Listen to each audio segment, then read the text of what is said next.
हम भी यूएसए भी मनाएगा, उसके बाद सर रशिया भी, सर ऑस्ट्रेलिया भी, पूरी बड़ी बड़ी कंट्रीज इंडिया के साथ शरीक हो रही हैं और हमें सौतेली माँ की तरह अलग किया जा रहा है। क्या वजूहत है? सर उसकी वजूहत सिर्फ ये एक ही है कि जनाब तकरीबन 76 साल होने जा रहे हैं। मुझे आप एक इंसान का नाम बता दें जिसने अपनी आवाम के लिए कुछ, अपने मुल्क के लिए कुछ किया। मुझे मोदी साहब जो प्राइम मिनिस्टर हैं उनके, तो मुझे उनकी ना एक तकरीर मेरे सामने आई मोबाइल पे। उन्होंने कहा यार मुझे आपसे जंग नहीं करनी, आप क्या समझते हैं मैं आपसे जंग करूंगा, आप पहले इस काबिल हो जाएं। आपको पता है ये जो मैसेज आप अभी दे रहे थे ना कि टेक्नोलॉजी में मुकाबला करते हैं, ये मोदी साहब ने तकरीबन आज से 4-5 साल पहले दिया था, लेकिन इनको फिर भी शर्म नहीं आई। कर दो गाइस, ये देख सकते हैं आप कि अब शोर आ गया पब्लिक को। गाइस, मेरी बातों का यहाँ पर जो मैं बातें कर रहा था और जितनी मेरी मेहनत थी वो रंग ले आई है। अब इनको समझ आ गई है कि हमारा दुश्मन मोदी नहीं है, हमारा दुश्मन इंडिया नहीं है। जय हिंद, जय भारत। दोस्तों, दुबई में है बुर्ज खलीफा, जिससे दुनिया की सबसे ऊंची इमारत होने की गौरव हासिल है। यहाँ पर 2716 फीट की ऊंचाई से पाकिस्तान की बेइज्जती हुई है। दोस्तों, 14 अगस्त को पाकिस्तान अपनी आज़ादी का जश्न मना रहा था। इस जश्न के मौके पर बुर्ज खलीफा की तरफ से बिल्डिंग पर पाकिस्तान का झंडा लगाने से साफ इनकार कर दिया है। इस पूरी घटना का जो वीडियो सामने आया है, उसके बाद लोग पाकिस्तान के नाम पर तरह तरह के जोक मार रहे हैं। दिलचस्प बात यह है कि सैकड़ों पाकिस्तानियों की मौजूदगी में यह हुआ है और इस बात से वो काफ़ी नाराज़ थे। तो आइए दोस्तों, देखते हैं वीडियो। जी, आप कुछ कहना चाह रहे हैं? कब से क्या? मैं यही कहना चाह रहा हूँ कि पिछले 18-20 साल हो गए हमें लाहौर में रहते हुए। एक टाइम था जब हम अपने घर का किराया भी इजीली देते थे, घर का किचन भी बड़ा आसान चलता था। तो खान साहब के दौर में भी मेरे पास शॉप थी जो मैं कर रहा था, मेरी पेंसी रेजर शॉर्पनर स्टेशनरी की शॉप थी। जब से ये आए फिर ऐसा हुआ कि दुकान जो थी मेरे हाथ से जो जाना शुरू हो गई। ऐसा ऐसा मेरे पे 3-4 किराए चढ़े और मेरे मालिकों ने मुझसे खाली करवा ली। अब मैं वो सामने रोड के ऊपर खड़ा हूँ और पेंटें सारा दिन लोगों को दिखाता हूँ कि आएँ और मेरे से ख़रीद लें। मैं सिर्फ इतना कहूँगा कि तुफ़ है उन लोगों पर जिन लोगों ने हमें यहाँ तक पहुँचाया। आप पीस की बात कर रहे हैं, बहुत अच्छी बात है, लेकिन पीस की मैं और आप बात कर सकते हैं, जिनको करनी चाहिए उनको शर्म ही नहीं आती, वो कैसे करेंगे? मैं यहाँ खड़ा होकर आपको पता है ये जो मैसेज आप अभी दे रहे थे ना कि टेक्नोलॉजी में मुकाबला करते हैं, ये मोदी साहब ने तकरीबन आज से 4-5 साल पहले दिया था, लेकिन इनको फिर भी शर्म नहीं आई। कर दो गाइस, ये देख सकते हैं आप कि अब शोर आ गया पब्लिक को। गाइस, मेरी बातों का यहाँ पर जो मैं बातें कर रहा था और जितनी मेरी मेहनत थी वो रंग ले आई है। अब इनको समझ आ गई है कि हमारा दुश्मन मोदी नहीं है, हमारा दुश्मन इंडिया नहीं है, हम अपने दुश्मन खुद बने हुए हैं। अब इनको समझ आ गई है। सर, आप मुझे बताएं कि अगर हम आज इंडिया के साथ जंग लड़ते हैं, या 4 जंगें हम पहले लड़ चुके हैं, फ़ायदा हुआ कुछ? ना तो फ़ायदा होगा, और अब की जंग अगर होगी ना तो मेरे जैसे पीछे हाथ बांध के खड़े होंगे, साथ नहीं देंगे। सर, क्यों नहीं देंगे? क्योंकि मुझे पता है कि जो मेरे बच्चों की रोजी रोटी छीनी गई है ना, जो लड़ रहे हैं उन्हीं की वजह से है। ये तकलीफ से बातें हैं, मुझे उठा लेंगे, मुझे मार देंगे। अल्लाह के घर तो जाना ही जाना है एक ना एक दिन, हर बंदे ने जाना है। उठा ले, मार दें, बच्चे भी बाद में भूखे मर जाएंगे, कोई मसला नहीं। लेकिन मैं अपने दिल की भड़ास निकालने की कोशिश की है आपके सामने आके। मैं आगे चलूंगा। आगे अस्सलाम वालेकुम। एक मिनट, बात तो सुने यार। एक तो कोई बात भी नहीं कर सकता। बात करने का पर्पस ये था कि इसके बरक्स 14 अगस्त को नहीं लगाया गया, लेकिन 15 अगस्त को इंडिया का झंडा वहाँ पर लग गया। क्या वजूहत है कि क्या हमसे ज़्यादा वो इंडिया के करीब है? क्या वजूहत है कि इंडिया ने सिर्फ 15 अगस्त को सिर्फ दुबई ने नहीं, सर बड़ी बड़ी कंट्रीज़, यूएसए ने डिक्लेयर कर दिया था कि भाई 15 अगस्त मेरे भी इंडिपेंडेंस नेशनल डे होगा, हम भी यूएसए भी मनाएगा। उसके बाद सर रशिया भी, सर ऑस्ट्रेलिया भी, पूरी बड़ी बड़ी कंट्रीज़ इंडिया के साथ शरीक हो रही हैं और हमें सौतेली माँ की तरह अलग किया जा रहा है। क्या वजूहत है? सर उसकी वजूहत सिर्फ ये एक ही है कि जनाब तकरीबन 76 साल होने जा रहे हैं। मुझे आप एक इंसान का नाम बता दें जिसने अपनी आवाम के लिए कुछ, अपने मुल्क के लिए कुछ किया हो। जब तक आप अपने मुल्क के लिए कुछ नहीं करेंगे, बाहर वाले भी आपका कहना नहीं मानेंगे, आपको कुछ नहीं समझेंगे। उन्होंने अब पिछले साल की बात कर रहे हैं, झंडा लहराया गया, इस बार नहीं लहराया। आप मुझे ये बताएं कि आपकी हुकूमतें कितनी बदल चुकी है, किसके नाम की झंडा लहराना चाह रहे हैं आप? किस पाकिस्तान की बात कर रहे हैं आप? उस पाकिस्तान की बात कर रहे हैं जहाँ पे गरीब आदमी रो रहा है और अमीर आदमी चिल कर रहा है। उसकी बात कर रहे हैं जिसके पास, गरीब के पास खाने के लिए पैसा नहीं है, और आप बाहर झंडा लहराने की बात करें। बाहर वाले तो हमें, आप यकीन माने कि कुछ भी नहीं समझते। हम लोग तैयार हो गए हैं, इतने तैयार हो गए कि हम लोग, हमारा दिल कर रहा है कि बस हम चले जाएं, वहाँ पे हम डॉलर कमा लें और हमें बेशक कुत्तों की तरह जलील करें, जो मर्जी करें, पर हमारे बच्चे ना भूखे मरे। सर झंडे की बात कर रहे हैं, झंडा ये लहराया जा रहा है कि वो कुछ नहीं मान रहे पाकिस्तान को पूरी दुनिया में। मैं नहीं समझता कि पाकिस्तान को कोई भी कह रहा है, सिवाय सिर्फ जो मुसलमान है, जो महबूबे वतन है, वही सिर्फ कह रहे हैं जी पाकिस्तान जिंदाबाद। बाकी जो पाकिस्तान में बैठे हैं ना, वही कह रहे हैं अल्लाह पाक या हमें पाकिस्तान की आज़ादी के लिए हमें जो पैदा किया था या हमें मार दिया जाए, तो या फिर हमें जो है ना किसी की गुलामी में दे दिया जाए, हमें कबूल है। हमें ऐसी आज़ादी बिल्कुल नहीं चाहिए जो हमारे बीवी बच्चों के लिए, हमारे अपने लिए, हमें लिए काम जो है ना किसी किस्म का भी हमें कोई रिलीफ नहीं मिला। आप अब 76 साल की बात कर रहे हैं, आप यकीन माने कि इन 2 सालों में जो हो चुका है ना पाकिस्तान में, मेरे ख्याल से कि मुझे रोना आ जाता है कि जब मैं देखता हूँ ना, तो वो शाम को भला क्या सोच रहे होता है कोई भी गरीब आदमी कि जनाब मेरे बच्चों के पास खाने के लिए पैसे नहीं, अब मैं क्या करूँ, या खुदकुशी करूँ या मैं घर जाऊँ, क्या करूँ। फिर हमारा झंडा तो फिर इसी तरीके से लहराया जाएगा कि रोज़ाना खुदकुशियाँ हो रही हैं, रोज़ाना कोई रिक्शे वाला अपने आप को अपना ख़त्म कर रहा है, कोई गरीब आदमी। अब तो हमारी जो माएँ बहनें हैं ना, वो रोड पे आके ना अपनी चादर उतार के ना वो कह रही हैं कि भाई बस माफ़ी, अब हमें जो मर्जी हमारी इज़्ज़तें पमाल कर लें, पर मेरा ये बच्चा भूखा नहीं सोना चाहिए। क्या हमारे हुक्मरान को ये नज़र नहीं आता? आज हमें ये नज़र आ गया बुर्ज खलीफा पे झंडा नहीं लहराया गया। अरे पाकिस्तान में तो लहरा के दिखाओ।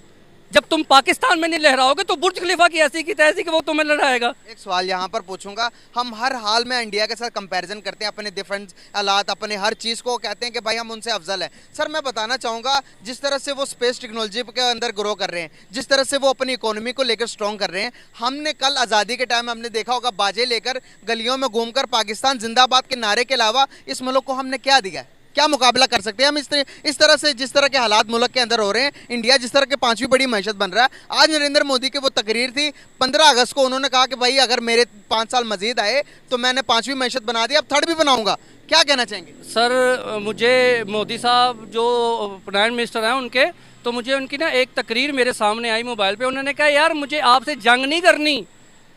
आप क्या समझते हैं मैं आपसे जंग करूंगा? आप पहले इस काबिल हो जाएं, पहले सबसे पहले आप मुझे मुताजना कर लें कि आपकी अवाम आपके साथ है या नहीं। जिस दिन आपकी अवाम आपके साथ होगी फिर उस दिन मेरे साथ बात कीजिएगा। आप बात करें उनकी टेक्नोलॉजी की, आप बात करें उनके अपना स्टैब्लिश होने की, सर वो हमसे 20 से 30 से 50 साल आगे जा चुका है। वहाँ वो 50 साल अभी हमसे आगे है, जब हम उनके बराबर पहुंचेंगे 50 साल बाद, वो तब कहाँ जाएंगे? सर वो वहाँ चले जाएंगे कि हम लोगों को घुटने टेकने पड़ जाएंगे कि सर प्लीज़ हमें अपनी जो है ना गुलामी में तस्लीम कर लिया जाए। सर कहीं ना कहीं आपको ये नहीं लगता कि हमें आज तक दुश्मनी बेचकर ये हमारे हालात हुए, सिर्फ कश्मीर के नाम पर हमें लूटा गया, चलता रहेगा? सर कश्मीर की बात करें, पाकिस्तान जब बना ना तो हमारे बड़ों ने कुर्बानियाँ दी थी, ठीक है। उन्होंने अपने आप की अपनी जान माल सब कुछ जो है ना वो ख़त्म किया, फिर जाके पाकिस्तान बचा। जनाब हम किसी सूरत में सर हम अपने एहसासे, हम अपनी दौलत, हम अपने निज़ाम वो बाहर बैंक में रख के हम कहें कि जनाब हम कश्मीर बचा लें? ओ भैया पहले पाकिस्तान बचाओ। पाकिस्तान का मतलब है अपनी आवाम को बचाओ। आप पाकिस्तान पाकिस्तान कर रहे हो। What is this Pakistan? क्या है पाकिस्तान? पाकिस्तान ये है, ये देखें ज़रा मेरा, आप अगर कैमरा है तो इधर करें, इन पाकिस्तानियों को देखें, इनको बचाना है हमें। पाकिस्तान को नहीं बचाना, इनको बचाना है। जिस दिन हमने इनको बचा लिया समझ लो पाकिस्तान खुद ब खुद बच जाएगा, और बुर्ज खलीफा क्या पूरी दुनिया में पाकिस्तान का झंडा लहराएगा। ये मेरा ईमान है। लेकिन सिपा सलार से फिर रिक्वेस्ट करूंगा, प्लीज़ पाकिस्तान को बचाना है तो इनको बचा लो, नहीं तो ये नशे में चले जाएंगे, ये किसी की गुलामी में चले जाएंगे। पाकिस्तान से ये भागने की कोशिश कर रहे हैं। क्यों कर रहे हैं? सर मेरा बच्चा भूखा बैठा मुझसे ये बर्दाश्त नहीं होगा। मुझे गुलामी कबूल है, मुझे डॉगी बनना कबूल है, उनके लिए उनकी सफाइयाँ करना कबूल है, लेकिन मुझे ये बेरोज़गारी नहीं चाहिए। सर मैं इतनी मेहनत भी करूं फिर भी मुझे कुछ ना मिले तो मुझे समझ सकते। कभी ये सर्च किया कि ये पाकिस्तान के हालात किस तरह से पैदा हुए हैं, क्यों पैदा हुए हैं? कभी आपने सर्च करने की कोशिश की? सर पाकिस्तान के हालात सिर्फ मेरा इतना तजुर्बा तो नहीं है, लेकिन जो नज़र आ रहा है ना वो इसलिए नज़र आ रहा है कि जनाब कि हम लोग अपनी जेबें जो है ना वो जब तक भरनी नहीं छोड़ेंगे, अपने पाकिस्तान के लिए कुछ नहीं करेंगे। मैं आपको थोड़ा सा बताना चाहूँगा, हमने इंडिया के साथ दुश्मनी बेची है अभी, सिर्फ हमारे अवाम को दुश्मनी बेचकर बेवकूफ़ बनाया गया। मैं बताऊँ 4 जंगें लड़ी हैं, सबसे ज़्यादा नुकसान किसको उठाना पड़ा?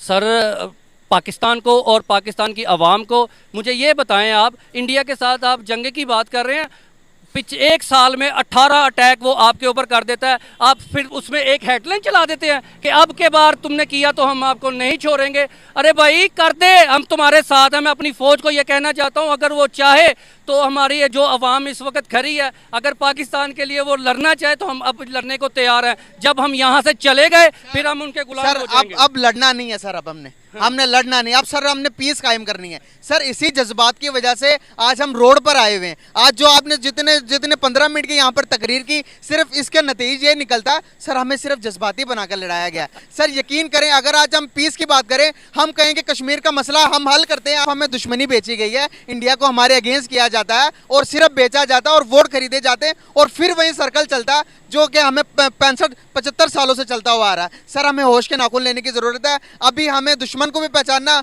और दोस्त को भी पहचानना, और जो दुश्मनी जो हम करते आ रहे हैं सर, ये नए साल से हम शुरुआत करें कि पीस से हम इंडिया को भी मैसेज दें कि भाई कोई दुश्मनी नहीं, आओ भाईचारा पैदा करते हैं, आओ जंग करते हैं टेक्नोलॉजी में, आओ जंग करते हैं एजुकेशन में, कौन ज़्यादा आगे जाता है। इसकी ज़रूरत है या नहीं है, बताएं मुझे। सर बिल्कुल आपने बड़ी खूबसूरत बात की कि जनाब हमारा उनके साथ आप जिस तरह मर्जी कंपैरिजन कर लें। सबसे पहले तो मुझे ये बताएं कि हमने उनके साथ जंग कैसे लड़ेंगे कि जब मेरे बच्चे भूखे होंगे, सब हमारे बेरोजगारी होगी, जब हमारे बिल के लिए पैसे नहीं होंगे, किराए के लिए पैसे नहीं होंगे। सबसे पहले तो हम अपने आप से लड़ रहे हैं ब्रदर। शाम की खाली, सुबह का पता नहीं, सुबह की खाली, शाम का पता नहीं। अरे दवाई के लिए, मेरी माँ के लिए पैसे नहीं है दवाई के लिए, तो मैं क्या करूँगा? सबसे पहले यही कहूँगा मुझे बाहर भेज दे, मुझे डॉलर आएंगे, माँ मैं तेरे लिए कुछ करूँगा। बच्चों मुझे बाहर भेज जाने दो, मैं घर बेचता हूँ, मैं बाहर जाता हूँ, मैं तुम्हारे लिए कुछ करूँगा। आप मुझे जंग की बात कर रहे हैं, मैं उनके साथ जंग करूँगा। सर मेरे सामने वो आ जाए, मैं उन्हें कहूँगा भाई प्लीज़ थोड़ी देर ठहर जाओ, मैं इनके लिए कुछ कर लूँ, या बम मारो हम मर जाएं, डेट्स ऑल। इसके अलावा हमारे पास कोई चारा नहीं है, कुछ भी नहीं है। बिल्कुल सही होगा सर, बहुत शुक्रिया सर, बहुत अच्छा बोले आप। दोस्तों, जैसा कि आपने वीडियो में देखा कि पाकिस्तानी खून की आंसू रो रहे हैं। दुबई की बुर्ज खलीफा दुनिया की सबसे ऊंची इमारत होने का गौरव हासिल है। इसकी चोटी पर अपना झंडा फहराने के लिए पाकिस्तान को बेइज्जती का सामना करना पड़ा है। दरअसल 14 अगस्त को पाकिस्तान आज़ादी का जश्न मना रहा है। इस मौके पर पाकिस्तान बुर्ज खलीफा पर अपना झंडा फहराना चाहता था, लेकिन दुबई प्रशासन ने इसके लिए साफ इनकार कर दिया। इस घटना का एक वीडियो वायरल हो रहा है जिसमें लोग पाकिस्तान के नाम पर तरह तरह का मजाक बना रहे हैं। दिलचस्प बात यह है कि सैकड़ों पाकिस्तानियों की मौजूदगी में दुबई प्रशासन ने बुर्ज खलीफा पर झंडा फहराने से साफ मना कर दिया। दोस्तों, इस इंटरनेशनल फजियत से पाकिस्तानियों ने जमकर हंगामा किया। उन्होंने बुर्ज खलीफा के सामने अपने मुल्क के प्रति समर्थन दिखाते हुए पाकिस्तान जिंदाबाद के नारे लगाए। इस घटना की वीडियो सोशल मीडिया पर वायरल हो रही है, जिसमें सैकड़ों पाकिस्तानी नज़र आ रहे हैं। इस वाक़ये से जुड़ा एक वीडियो सोशल मीडिया पर वायरल हो रहा है, जिसमें देखा जा सकता है कि नेशनल फ्लैग को देखने के लिए इंतजार करते रहे। जैसे ही 12 बजे लोग और ज़्यादा उत्साहित हो गए। उन्हें लगा कि उनके देश का झंडा दुबई की इस ऊंची इमारत पर दिखाई देगा, लेकिन लोग वेट करते रह गए और झंडा नहीं लगाया गया। इस बात से नाराज़ पाकिस्तानियों ने तुरंत नारेबाजी करना शुरू कर दिया है। दोस्तों,